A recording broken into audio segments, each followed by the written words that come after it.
Hello friends, कैसे हैं आप सब लोग। हमें उम्मीद है कि आप सब लोग अच्छे होंगे और आपकी पढ़ाई जो बहुत अच्छे से चल रही होगी। तो दोस्तों, आज हम लोग इस वीडियो में जो है बीपीएससी जो है बिहार लोक सेवा आयोग के द्वारा प्राथमिक विद्यालय शिक्षक का कक्षा 1 से 5 तक का जो है प्रैक्टिस सेट नंबर जो है आज हम लोग इसमें 18 को डिस्कस करेंगे। इससे पहले का आप सेट अभी तक हम नहीं देखें तो आप हमारे चैनल पर जाकर जरूर देख लीजिए। यह सेट जो है आपको पर डे जो है सुबह में 6 बजे और जो है शाम में जो है आपको 5 बजे ये सेट आपको प्लेटफॉर्म का दिया जाता है और सुबह में जो है 6 बजे आपको ये हमारे डॉक्टर ऋषिक कुमार के द्वारा तैयार किया गया बीपीएससी का टीचर का जो सेट है ये आपको प्रोवाइड कराया जाता है। तो दोस्तों, आप इसे देखना ना भूलें। चलिए दोस्तों, आज के हम सेट को स्टार्ट करते हैं।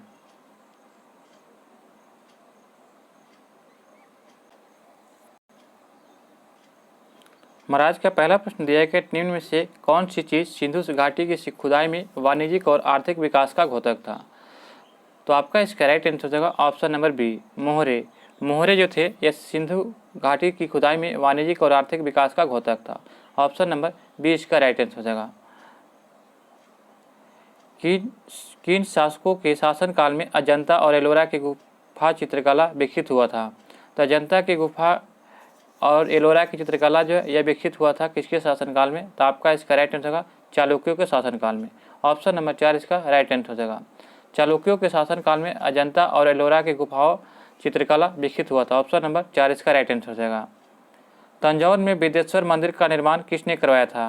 तो तंजौर में विदेश्वर मंदिर का निर्माण जो है ये राजराज चोल के द्वारा कराया गया था। ऑप्शन नंबर 20 का राइट आंसर हो जाएगा। तंजौर में विदेश्वर मंदिर का निर्माण चोल राजा राजेंद्र प्रथम द्वारा करवाया गया था। यह मंदिर जो भगवान शिव को समर्पित है। ऑप्शन नंबर जो है 20 का राइट आंसर हो जाएगा।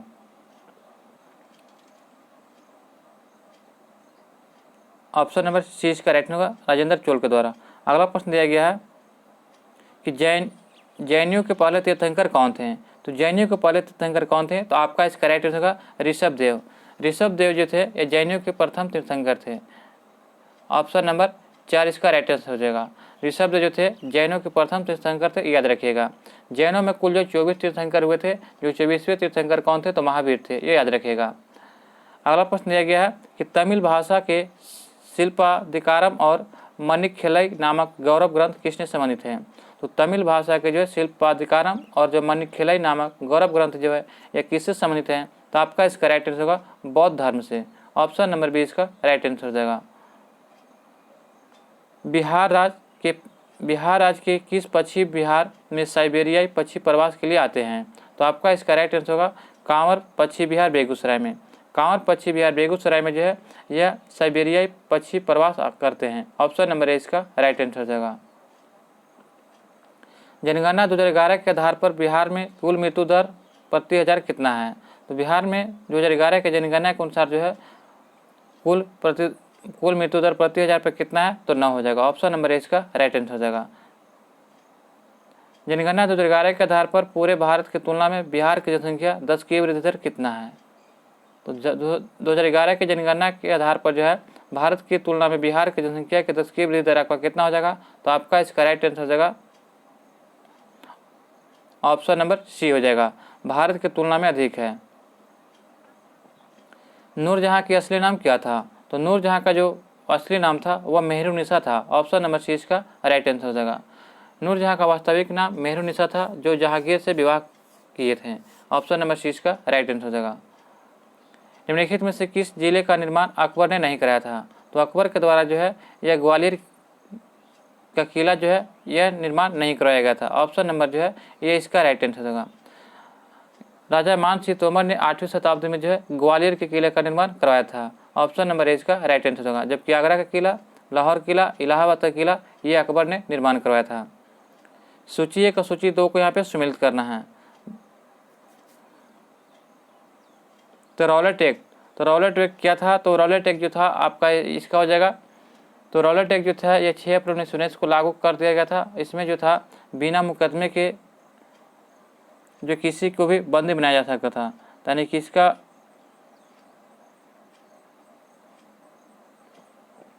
तो इसका आपका हो जाएगा 2 हो जाएगा। यानी कि रॉलेट जो था ये आपका बिना जरूरी के राजनीतिक मुकदमों पर विचार के न्यायाधीशों को शक्ति दिया गया था।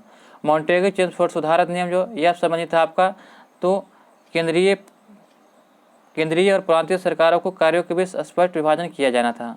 इल्बर्ट बिल जो था यह आपका संबंधित था किससे, तो भारतीय मजिस्ट्रेट ब्रिटिश विषयों वाले मुकदमों पर भी निर्णय दे सकते थे। और 1892 का इंडिया क्या था, तो यह आपका था चुनाव का सिद्धांत अप्रत्यक्ष रूप से काउंसिल एक्ट से व्यवहार लाया गया था। तो आपका इसका राइट आंसर होगा 2, 3, 1, 4। ऑप्शन नंबर जो है ये इसका राइट आंसर हो जाएगा। निम्नलिखित वर्षों में से सही अवज्ञा आंदोलन का प्रारंभ किया गया था। निम्नलिखित वर्ष में से सबने अवज्ञा आंदोलन का प्रारंभ कब किया गया था, तो आपका इसका राइट आंसर होगा ऑप्शन नंबर ए हो जाएगा। 1930 में जो है नमक कानून को तोड़कर जो है वहाँ पे जो है सबने अवज्ञा आंदोलन शुरुआत किया गया था। ऑप्शन नंबर ए इसका राइट आंसर हो जाएगा। लाला लाजपत राय ने किसके विरुद्ध प्रदर्शन कर रहे थे जब ये पुलिस बर्बरता शिकार हुए थे, तो आपका इसका राइट आंसर क्या हो जाएगा, तो लाला लाजपत राय जो थे ये किसके विरुद्ध बर्बरता कर रहे थे, तो आपका इसका राइट आंसर होगा ऑप्शन नंबर 4, साइमन कमीशन के विरोध कर रहे थे। ऑप्शन नंबर 4 इसका राइट आंसर हो जाएगा। 20 सितंबर 1932 को महात्मा गांधी ने येरवदा जेल में आमरण अनशन प्रारंभ किया था।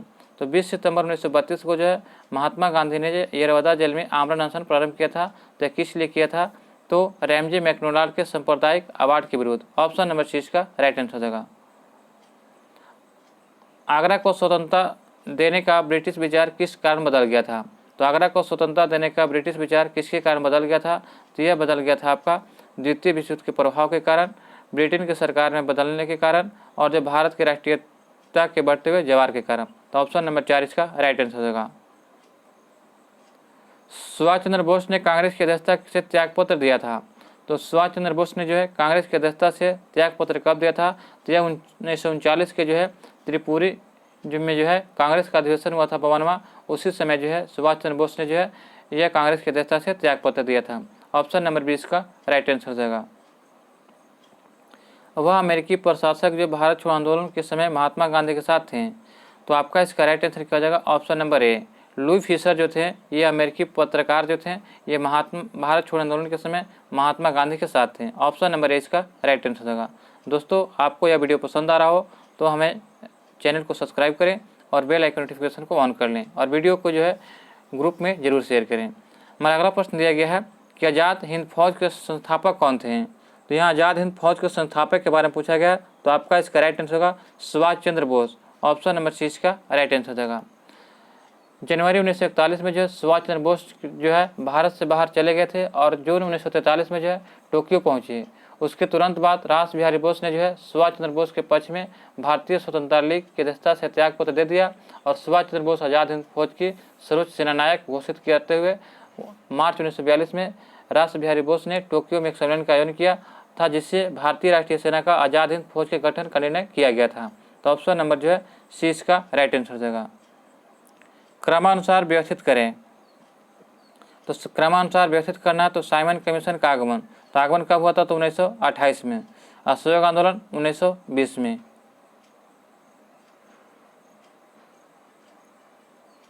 पूना पैक्ट कब हुआ था, यह 1932 में हुआ था। गांधी इरविन समझौता कब हुआ था, तो यह 1931 में हुआ था। तो इसमें जो है क्रमानुसार सजाना है, तो सबसे पहले कौन हुआ था, तो 1, उसके बाद 2, उसके बाद 3, उसके बाद 4 ना, उस 1, 2, 4, 3। तो आपका इसका राइट आंसर हो जाएगा 1, 2, आपका इसका राइट आंसर 1, 2, 4, 3 हो जाएगा। फिर से देख लेते हैं दोस्तों, साइमन कमीशन का भारत आगमन कब हुआ था, तो यह 1928 में जो साइमन कमीशन भारत आया था। असहयोग आंदोलन, तो यह 1920 में शुरू हुआ था। पूना पैक्ट, तो पूना पैक्ट यह कब हुआ था, तो पूना पैक्ट के बारे में देखा जाए तो गांधी जी के साथ जो है यह 1932 में जो है पूना पैक्ट हुआ था और गांधी इरविन समझौता जो है यह कब हुआ था, तो यह 1931 में हुआ था। तो आपको यहाँ पे क्रमानुसार चुनना है, तो सबसे पहले आपको कौन हुआ था, तो 2 यानी कि असहयोग आंदोलन, उसके बाद जो है आपका हो जाएगा साइमन कमीशन यानी कि 2, 1, उसके बाद आपका हो जाएगा तो 4, 3, 2, 1, 4, 3। ऑप्शन नंबर जो है 4 इसका राइट आंसर हो जाएगा। अगला प्रश्न है दोस्तों, कि भारत की आज़ादी के समय अंतिम क्षणों में कुछ स्थानीय राज्यों ने भारत या पाकिस्तान दोनों में से किसी संघ में शामिल होने से इनकार कर दिया था। इस संदर्भ में बेमेल कौन है? तो बेमेल कौन है? तो आपका इसका राइट आंसर होगा ऑप्शन नंबर 4,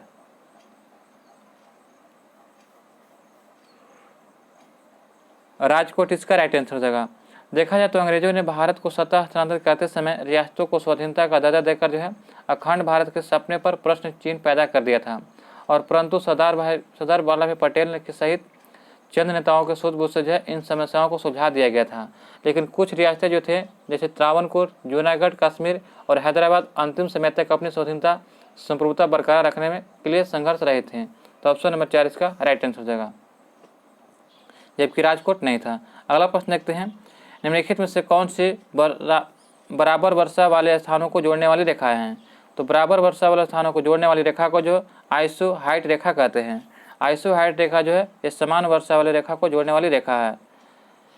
अगला प्रश्न हमारा दिया गया है कि किसी विशाल झरने की तली में पानी का तापक्रम उसके ऊपरी सबसे ऊपरी भाग की तुलना में अधिक होता है, क्योंकि? तो इसका कारण यह होता है दोस्तों कि गिरते हुए पानी की गतिज ऊर्जा उष्मा में परिवर्तित हो जाती है। ऑप्शन नंबर 6 का राइट आंसर हो जाएगा। निम्न में से कौन सी ठंडी महासागरीय धारा नहीं है? तो आपको बताना है कि कौन सी ठंडी महासागरीय धारा नहीं है। तो क्यूसोरिको की धारा।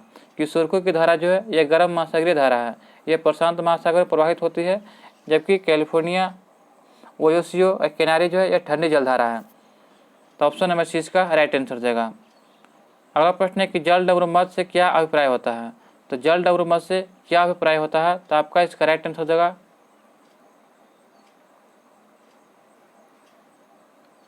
दो महासागरों को विवाहित करने वाले भू की संकरी को पट्टी को जो है जलडमरू मध कहा जाता है। ऑप्शन नंबर सी इसका राइट आंसर हो जाएगा। महासागरों के तटीय भाग में जल वाला मुख्य भाग जो रचना के अनुसार महाद्वीपों के मुख्य भूभाग में पड़ता है उसे क्या कहते हैं? तो उस भूभाग को जो है क्या कहा जाता है? तो आपका इसका राइट आंसर हो जाएगा महाद्वीपीय जल सीमा कहा जाता है। ऑप्शन नंबर 6 का राइट आंसर हो जाएगा। निम्नलिखित में से कौन सा शहर सुदूर पूर्व में स्थित है? तो सुदूर पूर्व में आपका हो जाएगा। तो ऑप्शन नंबर जो है निम्नलिखित में से कौन सा शहर सुदूर पूर्व में स्थित है? तो आपका इसका राइट आंसर हो जाएगा option number A. Option number इसका राइट होगा 4 हो जाएगा, चेन्नई।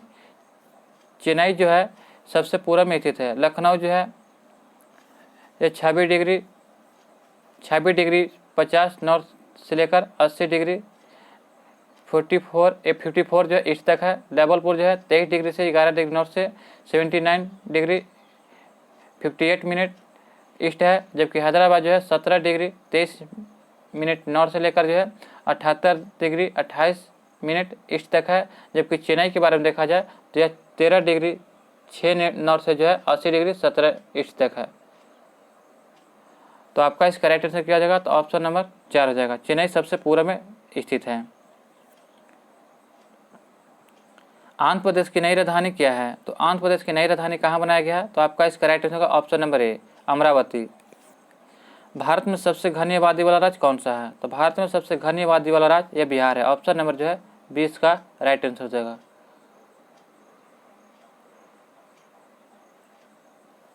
यहाँ जो है जनसंख्या घनत्व 1102 वर्ग किलोमीटर है। तो ऑप्शन नंबर जो है 20 का राइट आंसर हो जाएगा। कंचनजंगा स्थित है। तो कंचनजंगा जो है ये आपका कहाँ स्थित है? तो सिक्किम में। ऑप्शन नंबर 20 का राइट आंसर हो जाएगा। पश्चिम बंगाल की सीमा कितने देशों के साथ लगती है? तो पश्चिम बंगाल की सीमा जो है यह कितने देशों के साथ लगी है? तो आपका इसका राइट आंसर होगा 3 देश के साथ। कौन कौन से देश हैं? तो बांग्लादेश, नेपाल एवं भूटान, ये तीनों देश के साथ जो है पश्चिम बंगाल की सीमा लगती है। भारत में ध्रुव पूर्व और पश्चिम छोरों में समय का अंतर कितना है? तो भारत के ध्रुव पूर्व और पश्चिम छोरों में समय का अंतर कितना हो जाएगा? तो आपका इसका राइट आंसर होगा तो ऑप्शन नंबर जो है सी इसका राइट आंसर होगा, 2 घंटा का है। अधिकतम राज्यों के साथ सीमा स्पर्श करने वाला राज्य का नाम क्या है? तो सबसे ज़्यादा राज्यों के साथ सीमा साझा करने वाला राज्य का कौन है? तो उत्तर प्रदेश। उत्तर प्रदेश जो राज्य की सीमा सर्वाधिक राज्यों से स्पर्श करती है। देखा जाए तो उत्तर प्रदेश की सीमा बिहार, झारखंड, छत्तीसगढ़, मध्य प्रदेश, हरियाणा, राजस्थान, हिमाचल प्रदेश, उत्तराखंड, केंद्र शासित प्रदेश दिल्ली से भी लगती है। तो ऑप्शन नंबर ए का राइट आंसर हो जाएगा। निम्नलिखित में से कौन सा देश 8 डिग्री 4 उत्तरी अक्षांश से 37 डिग्री 6 उत्तरी अक्षांश के बीच स्थित है? तो आपका इसका राइट आंसर क्या हो जाएगा? ऑप्शन नंबर बी, भारत ये स्थित है। निम्न में से कौन सा राज्य अपनी सीमा हरियाणा से साझा नहीं करता है? तो हरियाणा से सीमा जो साझा नहीं करता है तो यह आपका हो जाएगा मध्य प्रदेश। मध्य प्रदेश जो है यह हरियाणा से सीमा साझा नहीं करता है, जबकि उत्तर प्रदेश, राजस्थान और हिमाचल प्रदेश जो है ये हिमाचल प्रदेश ये सभी जो है हरियाणा से सीमा साझा करते हैं, जबकि मध्य प्रदेश नहीं करते हैं। निम्नलिखित भारतीय राज्यों में से कौन सा लगभग इतना बड़ा है कि जितना कि यूरोप का राष्ट्र पोलैंड है?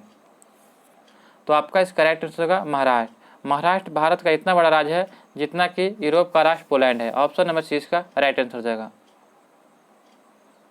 कौन सी विनिमय दर है जिसमें किसी विदेशी मुद्रा के 1 यूनिट को घरेलू मुद्रा के परिप्रेक्ष्य में परिभाषित किया जाता है?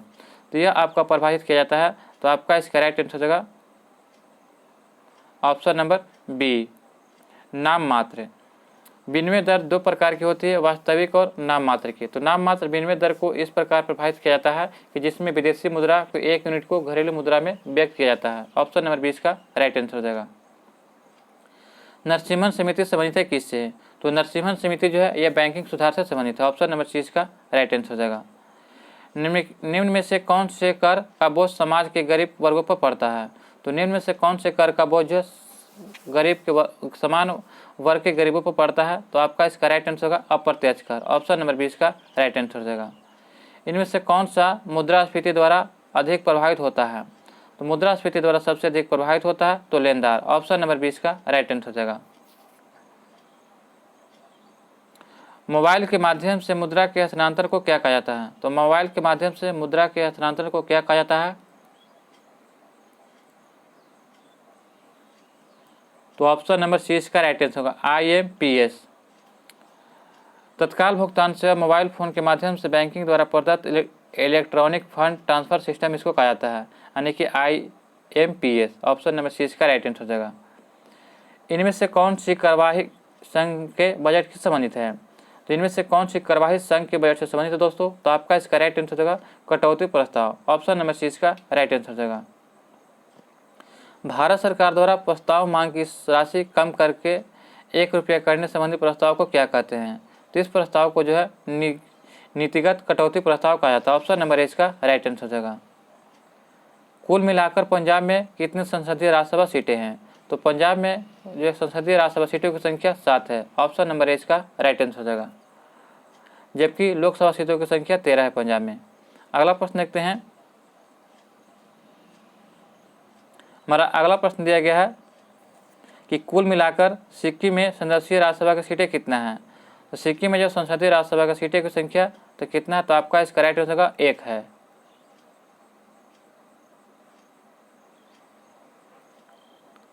कर्नाटक से राज्यसभा की कितनी सीटें हैं? तो कर्नाटक से जो राज्यसभा की कुल सीटें देखा जाए तो कुल 12 सीटें हैं। ऑप्शन नंबर जो है ये इसका राइट आंसर हो जाएगा। कर्नाटक में लोकसभा के कितने सीटें हैं? तो कर्नाटक में लोकसभा की सीटें के बारे में देखा जाए तो ये 28 सीटें। ऑप्शन नंबर सी इसका राइट आंसर हो जाएगा। दोस्तों यह वीडियो आपको पसंद आ रहा हो तो हमारे चैनल को सब्सक्राइब करें और बेल आइकन नोटिफिकेशन को ऑन कर लें और वीडियो को दोस्तों के साथ ग्रुप में शेयर करना ना भूलें। ये इतना हमारे रिक्वेस्ट है।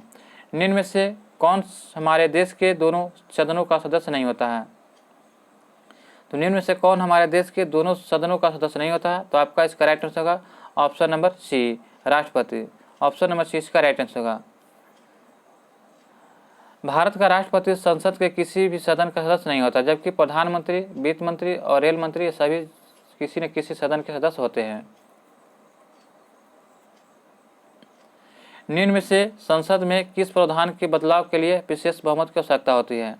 तो यह हो जाएगा मूल अधिकार में। मूल अधिकार में प्रावधान में बदलाव के लिए जो है विशेष बहुमत की आवश्यकता होती है। ऑप्शन नंबर ए इसका राइट आंसर हो जाएगा।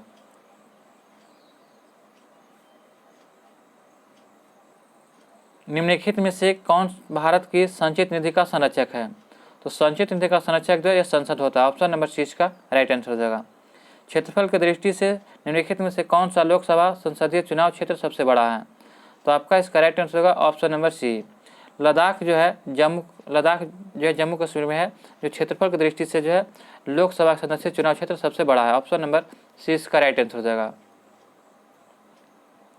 निकट दृष्टि दोष क्या है? तो निकट दृष्टि दोष जो है किसे कहते हैं? तो दूर की वस्तुओं को स्पष्ट रूप से देखने की समर्थता। दूर की वस्तुओं को जो है स्पष्ट रूप से देखने में असमर्थता को जो है निकट दृष्टि दोष कहते हैं। इसके उपचार में अवतल लेंस का उपयोग करते हैं। अगला प्रश्न दिया गया है कि प्रकाश का वेग होता है। तो प्रकाश का वेग होता है, आपका इसका राइट आंसर होगा ऑप्शन नंबर ए 3×10⁸ मीटर पर सेकेंड। ऑप्शन नंबर ए इसका राइट आंसर हो जाएगा। नीले रंग की कांच की प्लेट नीले रंग की प्रतीत होती है क्योंकि? तो नीले रंग की कांच की प्लेट नीले रंग की प्रतीत क्यों होती है? तो इसका कारण होता है, आपका इसका राइट आंसर होगा ऑप्शन नंबर बी, ये नीले रंग की रोशनी को प्रसारित करती है। ऑप्शन नंबर बी इसका राइट आंसर होगा। ये नीले रंग की रोशनी को प्रसारित करती है, जिसके कारण जो है नीले रंग की कांच जो है नीले हमें दिखाई देती है। परमाणु संरचना के मूलभूत कण हैं। तो परमाणु संरचना के मूलभूत कौन कौन से कण हैं? तो आपका इसका राइट आंसर क्या हो जाएगा? तो ऑप्शन नंबर जो है सी इसका राइट आंसर होगा, प्रोटॉन, इलेक्ट्रॉन और न्यूट्रॉन। प्रोटॉन, इलेक्ट्रॉन और न्यूट्रॉन जो है ये परमाणु संरचना के जो मूलभूत कण हैं। ऑप्शन नंबर जो है सी इसका राइट आंसर हो जाएगा। पीने के पानी में तांबे की अधिकतम अनुमेय सांद्रण कितना मिलीग्राम होता है? तो पीने के पानी में तांबे की जो है अधिकतम अनुमेय कितना सांद्र होता है? तो यह आपका होता है 2.0। ऑप्शन नंबर 4 इसका राइट आंसर हो जाएगा। वायु में उपस्थिति किसी गैस की उपस्थिति के कारण वायु में पीतल धातु रंगहीन हो जाता है। तो यह रंगहीन होने का कारण क्या है? तो हाइड्रोजन सल्फाइड के कारण। ऑप्शन नंबर बी इसका राइट आंसर होगा, हाइड्रोजन सल्फाइड के कारण। केकड़ा किस संघ से संबंध रखता है? तो केकड़ा जो है यह आपका कार्डेटा संघ से संबंध रखता है। केकड़ा जो है कार्डेटा संघ से संबंध रखता है। ऑप्शन नंबर जो है 4 इसका राइट आंसर होगा। टीनिया या टेपवर्म, फेसियोला, लिवर फ्लूक किस संघ के उदाहरण हैं? तो ये सभी जो थे ये आपका ऑप्शन नंबर बी हो जाएगा, यानी कि पैलेंथिन हेल्मिंथीज के उदाहरण हैं। पैलेंथिन हेल्मिंथीज के ये उदाहरण है टीनिया और जो है फेसियोला। ऑप्शन नंबर बी इसका राइट आंसर हो जाएगा। प्लाज्मोडियम का परजीवी बीमारी फैलाता है। तो प्लाज्मोडियम परजीवी जो है यह किसको फैलाता है? तो आपका इसका राइट आंसर होगा ऑप्शन नंबर बी, मलेरिया को फैलाता है। ऑप्शन नंबर बी इसका राइट आंसर होगा। मलेरिया जो है यह मादा इन्फ्लुएंजा मच्छर के द्वारा होता है, ये याद रखिएगा। यह प्रोटोजोआ से संबंधित रोग है। अगला प्रश्न है कि निम्न में से कौन गर्म खून युक्त प्राणी है? तो गर्म खून युक्त प्राणी कौन सा हो जाएगा? तो व्हेल। व्हेल जो है यह गर्म खून युक्त प्राणी है। ऑप्शन नंबर जो है ये इसका राइट आंसर होगा। आज़ाद हिंद फौज के निर्माण की घोषणा किया गया था कब? तो आज़ाद हिंद फौज के निर्माण की घोषणा जो है यह कब किया गया था? तो सुभाष चंद्र बोस ने जो है 21 अक्टूबर 1943 को किया था। ऑप्शन नंबर सी इसका राइट आंसर हो जाएगा। अखिल भारतीय कांग्रेस कमेटी ने भारत छोड़ो प्रस्ताव पास किया गया था किस वर्ष?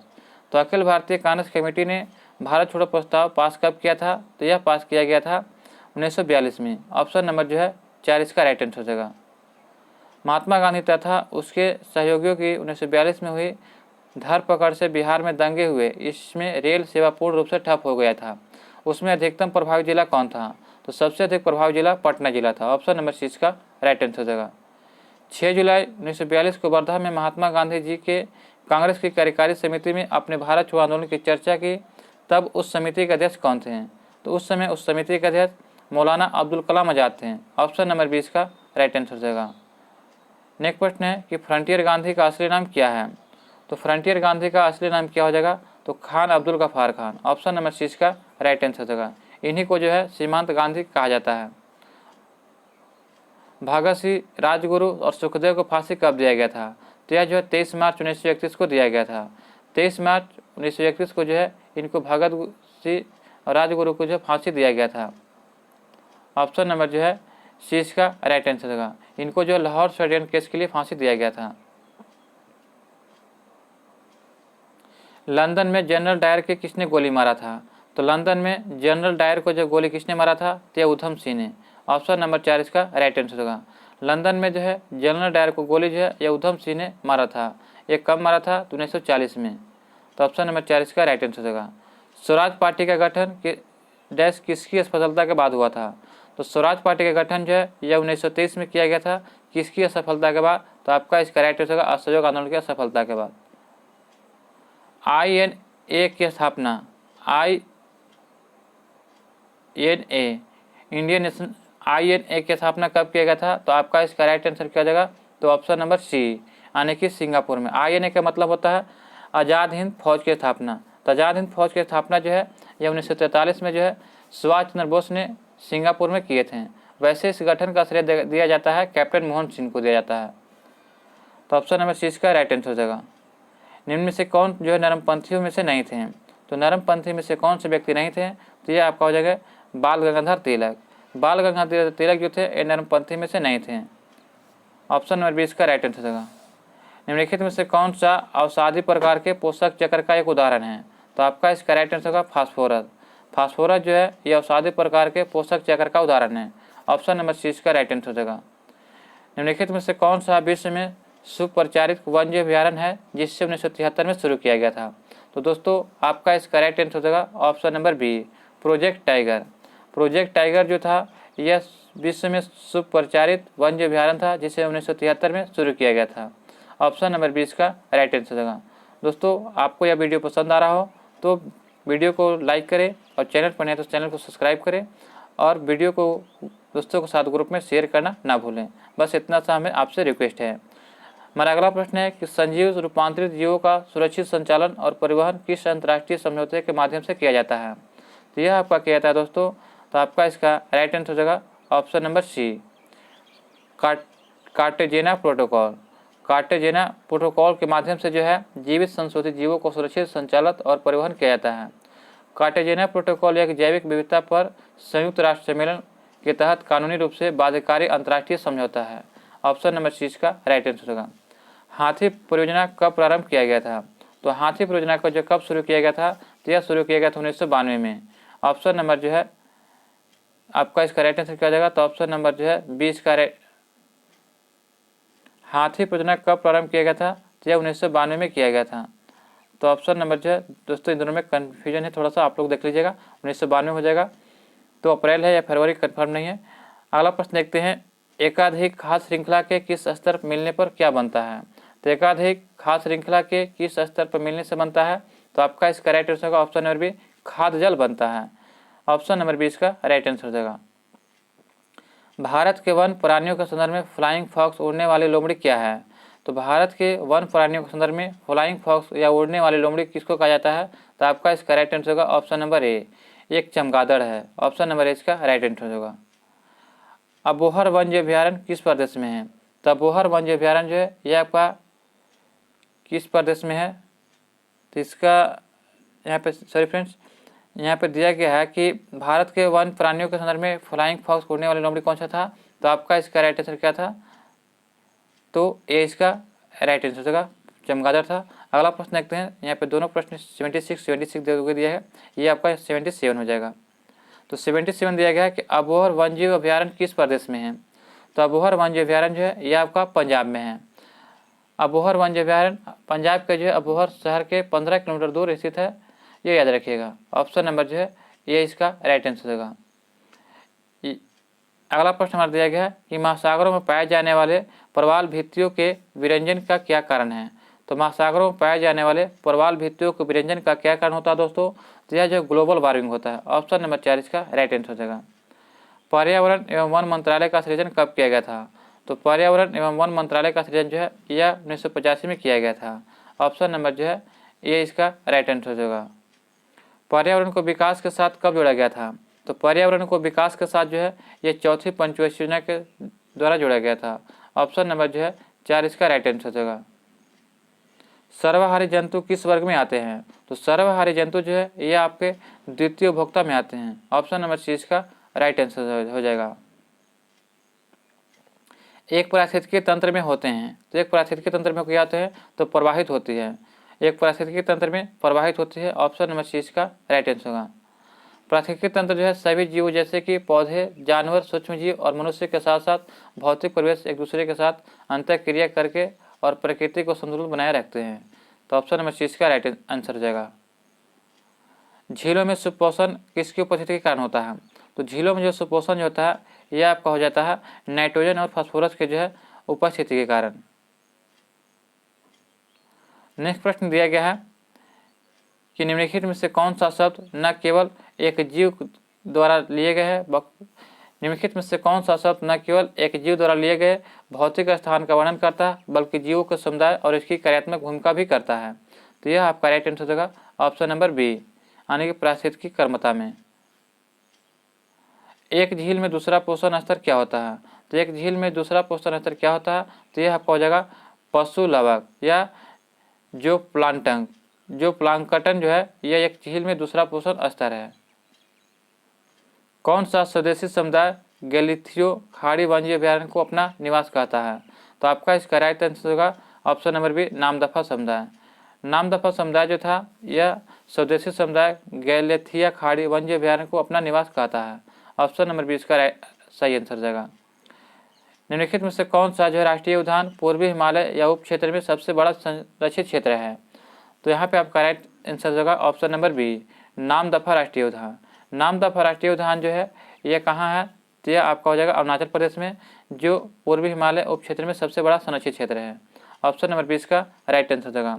जिम कॉर्बेट राष्ट्रीय उद्यान जो है उत्तराखंड में है। किबू लमजाओ जो है यह जो है कहाँ है? तो मणिपुर में है। और बांदीपुर कहाँ है? तो बांदीपुर जो है यह आपका हो जाएगा तो मध्य प्रदेश में है। अगला प्रश्न दिया गया है कि भारतवर्ष में जल प्रदूषण निरोध एवं नियंत्रण अधिनियम किस वर्ष पारित किया गया था? तो भारत में जल प्रदूषण निरोध एवं नियंत्रण अधिनियम जो है यह किस वर्ष पारित किया गया था? तो 1974 में। ऑप्शन नंबर 4 इसका सही आंसर हो जाएगा। कार्बन क्रेडिट क्या है? तो कार्बन क्रेडिट क्या है दोस्तों? तो यह जो है नियत कार्बन उत्सर्जन और वास्तव में उत्सर्जित कार्बन उत्सर्जन के बीच का अंतर है। ऑप्शन नंबर इसका सही आंसर हो जाएगा। ऑप्शन नंबर इसका सही आंसर है। कार्बन क्रेडिट क्या है? तो यह नियत कार्बन उत्सर्जन और वास्तव में उत्सर्जित कार्बन उत्सर्जन के बीच का अंतर को कहते हैं। तो दोस्तों यहाँ पे जो है आपका सेट नंबर 18 समाप्त होता है। आपको हमें उम्मीद है कि आपको ये वीडियो पसंद आ रहा हो। अभी तक हमारे चैनल पर नए हैं तो चैनल को ज्वाइन करना ना भूलें और बेल आइकन नोटिफिकेशन को ऑन कर लें। दोस्तों एक सेट जो है आपका जो है 3 बजे जो है आपको जो है बीपीएससी का जो है 3 सेट दिया जा रहा है। बीपीएससी का जो पर डे 3 सेट दिया जा रहा है। पहला सेट आपको जो है 6 बजे सुबह में 6 बजे जो है आपको दिया जा रहा है। किस चीज़ का? तो रंजीत सर का जो अभी वर्तमान में जो सेट है ये 6 बजे दिया जा रहा है। और जो है उसके बाद आपको जो है 3 बजे आपको शाम में दिया जा रहा है। आपका किस चीज़ का सेट है? तो वो आपको जो है इरिटेरिया का सेट है। 3 बजे शाम में जो है इरिटेरिया का सेट। और जो है आपको 5 बजे शाम में जो है 5 बजे शाम में जो है आपको प्लेटफॉर्म का अवेलेबल सेट कराया जा रहा है। तो दोस्तों एक दिन में जो 3 सेट कराया जा रहा है। तो आप लोग सेट देखना ना भूलें ताकि आपकी पकड़ बहुत मजबूत हो। तो दोस्तों मिलते हैं नए वीडियो में नए प्रश्नों के साथ। जय हिंद, जय भारत।